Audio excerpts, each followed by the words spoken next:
C'est un peu le bazar. Mais c'est pas grave, c'est pas le principal. Non, parce qu'aujourd'hui, enfin là, tout de suite, là, j'étais en train de faire quelque chose, quand soudain, flash. Je me suis dit que j'avais envie de partager avec vous quelque chose que je traverse pour que vous puissiez le ramener dans votre expérience et voir ce qui fait sens.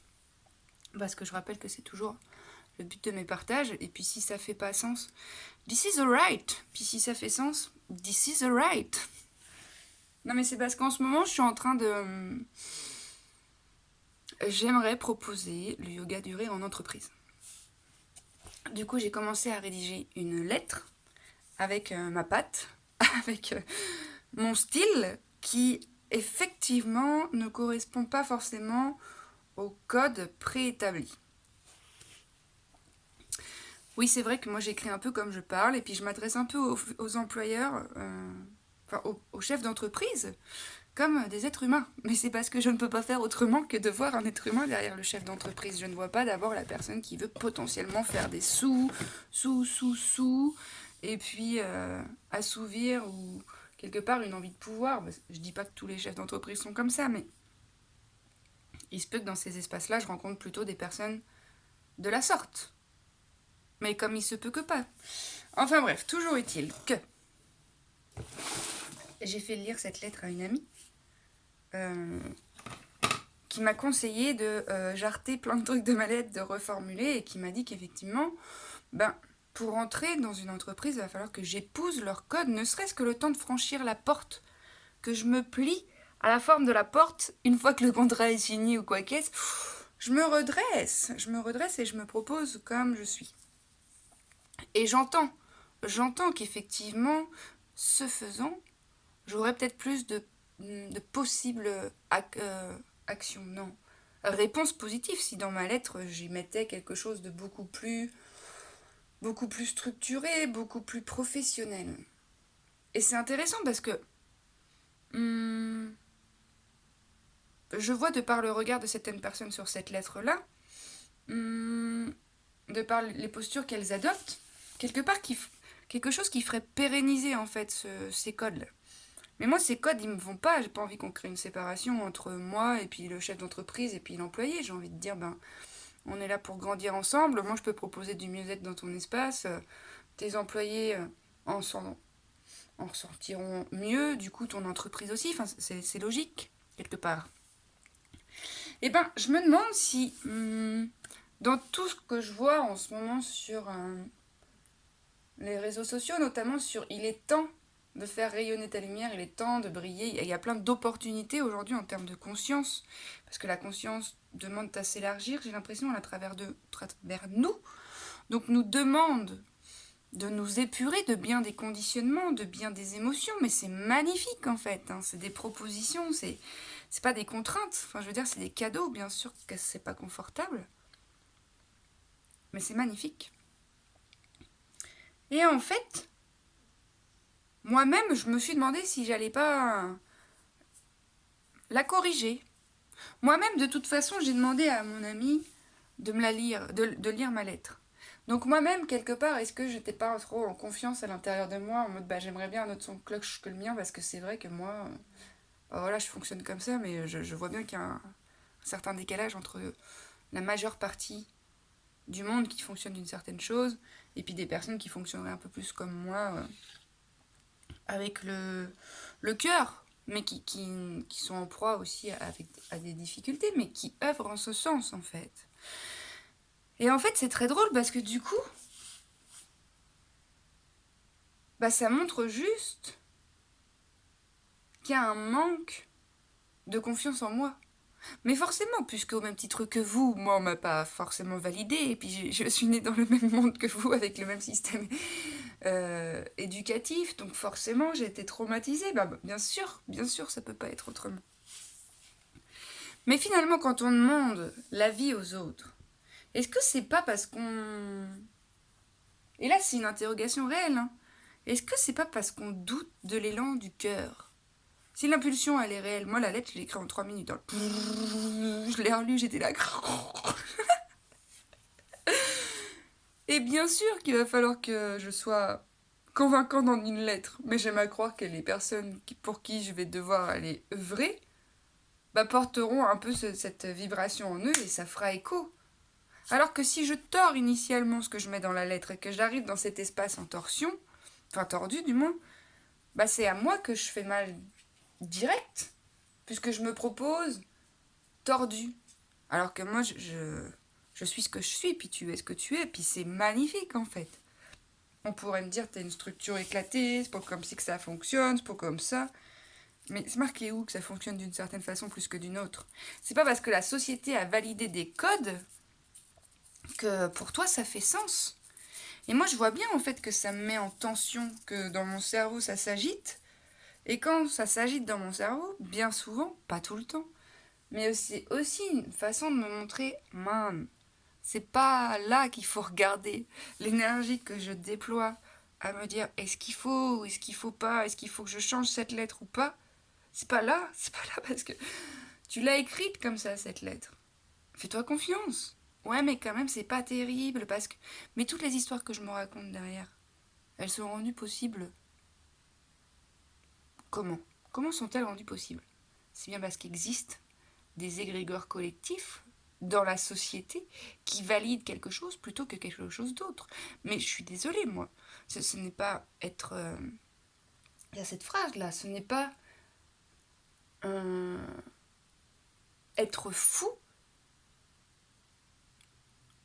Je sais plus, je vais paraphraser. Ce n'est pas être fou que de ne pas se sentir en adéquation avec les codes d'une société malade. C'est plutôt bon signe. Et en quel sens la société est-elle malade? Bah voilà, j'y pose ce constat-là parce qu'il y a quand même énormément d'inégalités, d'exploitation, de destruction. Enfin, pour moi, c'est... Oui, malade, parce qu'individuellement, de toute façon, il y a plein de trucs qui demanderaient à être faits au cœur même de nos individualités, qui n'est pas fait. Donc forcément, à l'intérieur de beaucoup de personnes, il y a énormément de souffrance, énormément d'abandon de soi, énormément de rejet envers soi-même. Donc bah forcément, à l'extérieur, on expérimente ça, quoi. Et c'est intéressant parce que du coup, je me suis dit, ah, mais en fait, si je ne fais pas vivre cette lettre comme je l'entends, c'est moi-même que je rejette. Mais c'est ok si ça marche pas derrière, même en étant intègre, ce sera peut-être que c'est pas ça qu'il faut que je fasse, ou peut-être qu'il faut que bah, j'y appose un petit changement, ou il y aura autre chose, mais manière de dire que l'intégrité, le fait d'être fidèle à toi-même, j'en conviens, ça demande du courage, j'en conviens, ça demande de traverser des peurs. Mais je vois bien que depuis que je me dis, mais je vais l'écrire comme ça, cette lettre, mais moi, il y a de la joie qui revient, parce que ça me fait trop délirer. Et je pense que c'est ça qu'un peu la société a perdu, la joie. La joie, la légèreté, le fait de ne pas se prendre au sérieux, mais pas se prendre au sérieux dans le sens... bah, de s'amuser, quoi, de jouer. Parce que la vie est un jeu, J-E-U. Donc c'est fou l'énergie qu'on perd à vouloir se conformiser à des normes qui ne font pas sens. Ça ne fait pas sens. Pourquoi tu ressens de la colère quand tu entends une information Il y a différentes explications possibles. Peut-être que cette colère est réactivée simplement parce que tu as de la colère en toi et que ça vient toucher là. Ou peut-être que tu ressens de la colère un peu parce que c'est pas juste au sens plutôt du vivant, c'est juste. C'est juste dans le sens où, bien sûr, que l'individu malade ne peut pas faire autrement que de faire souffrir, mais c'est pas juste dans le sens où le vivant n'est pas honoré à l'intérieur de cet individu qui fait mal. Il y a un déséquilibre. La justesse, la justice, elle se passe dans le cœur. L'injustesse, l'injustice, plutôt dans la tête. Mais parce que dans notre centre, qui est le cœur, et dans notre source, qui est la lumière, mais il n'y a pas ce déséquilibre-là, il n'y a qu'une complétude, une plénitude, une unité. Donc il n'y a pas toutes les séparations qu'on expérimente sur ce plan duel. Donc quand je dis c'est juste, ça ne veut pas dire que ouah, bah ouais, carrément je valide le comportement que la personne a posé. Mais c'est juste dans le sens où quelqu'un qui est en feu, si tu t'approches de lui, il y a de grandes possibilités qu'il te brûle.